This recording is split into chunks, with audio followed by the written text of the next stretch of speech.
Tu ne mourras pas du terrorisme. En fait, les chances de mourir du terrorisme sont de 1 sur 116 millions, soit près de 0. Pour te donner un ordre de grandeur, tu as 10 fois plus de chances de gagner le gros lot du 649. Et toi comme moi, on sait très bien que ça n'arrivera pas, tout simplement parce que c'est tout le temps en Ontario qu'ils gagnent. Là, évidemment, je m'adresse aux gens qui habitent au Canada, parce que si en ce moment tu m'écoutes de la Syrie, tes chances de mourir du terrorisme ou de la guerre civile sont de 1 sur 350. Et important de le mentionner, tu n'as aucune chance de gagner le gros lot du 649, parce que, je le répète, c'est tout le temps en Ontario qu'il gagne. À la lueur de ces probabilités, un constat s'impose. Quand on nous dit que le Moyen-Orient est en guerre contre l'Occident, objectivement parlant, le Moyen-Orient est beaucoup plus en train de s'entretuer que de nous attaquer.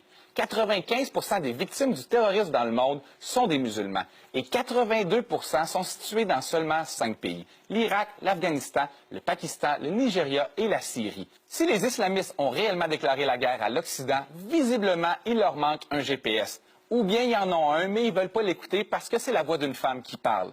Profitons de l'occasion pour clarifier une chose. On entend régulièrement des gens dire « tous les musulmans ne sont pas terroristes, mais tous les terroristes sont musulmans ». En réalité, c'est faux. Au moins aussi faux que ça. Et là, je veux être assez clair, je parle de la sacoche. C'est clairement une contrefaçon. En Europe, dans les 5 dernières années, seulement 2% des attaques terroristes avaient comme motivation la religion. L'énorme majorité des attentats ont été commis par des groupes séparatistes, nationalistes ou politiques. Cela dit, il faut être honnête, les attentats islamistes en Europe sont rares. Par contre, ce sont ceux qui font le plus de victimes. Les islamistes sont un peu comme Apple. Ils ont une toute petite part de marché, mais c'est d'eux dont on parle le plus. En fait, les islamistes sont vraiment comme Apple. Peu importe ce qu'ils font, que ce soit une montre ratée ou un attentat raté, vous pouvez être certain que tous les médias du monde vont en parler comme si c'était vraiment important.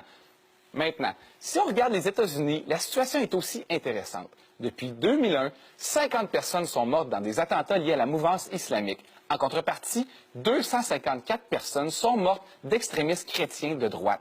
Les terroristes d'extrême droite sont fortement majoritaires, mais plus personne parle d'eux. Ils sont rendus un peu comme Microsoft, tellement années 90. Mais le pire dans tout ça, les Américains s'enlignent pour élire comme président l'homme qui représente probablement le mieux l'extrême droite, Donald Trump. Donald Trump, qui, avec ses déclarations sur les Arabes, les Noirs et les étrangers, nous fait réaliser que s'il avait été au pouvoir en 1939, aujourd'hui, la moustache qui serait totalement déplacée de portée, ce serait quelque chose comme ça. Le problème avec toute la surenchère médiatique autour du terrorisme, de l'islam ou tout simplement des musulmans, c'est qu'elle laisse croire à un problème beaucoup plus présent qu'il ne l'est en réalité. Prenez seulement le nombre de musulmans au Canada. Les Canadiens en sont venus à croire que la proportion dans la société est 10 fois plus élevée qu'elle ne l'est en réalité. Les Canadiens croient qu'il y a 20% de musulmans au Canada, quand en réalité, il y en a 3%. Et là, je ne suis pas en train de dire que c'est nécessairement la communauté qui s'intègre le mieux. Ce que je suis en train de dire, c'est qu'on n'est pas en train de se faire envahir. Quand tu pognes une pinte de lait à 3%, tu ne te dis pas « Oh mon Dieu, 1-2 litres de gras ». Non, tu te dis « C'est du lait, ça reste très blanc ». Si je vous dis tout ça, c'est que l'enflure médiatique est en train de tous nous convaincre qu'on va mourir du terroriste, quand statistiquement parlant, c'est très peu probable. Et d'ailleurs, j'avais parlé d'une mauvaise nouvelle au début, alors la voici. Tu vas mourir. Et je sais même de quoi tu vas mourir. Statistiquement parlant, d'une maladie du cœur ou du cancer. Tu as en fait 250 000 fois plus de chances de mourir du cancer que du terroriste. Alors, considérant que le Canada a dépensé plus de 18 milliards dans la guerre en Afghanistan et les États-Unis plus de 4 000 milliards en Irak, en Afghanistan et en mesures antiterroristes, ce qui représente 100 fois plus que ce qui a été investi dans la recherche contre le cancer dans les 10 dernières années, cancer qui tue chaque année 660 000 personnes en Amérique.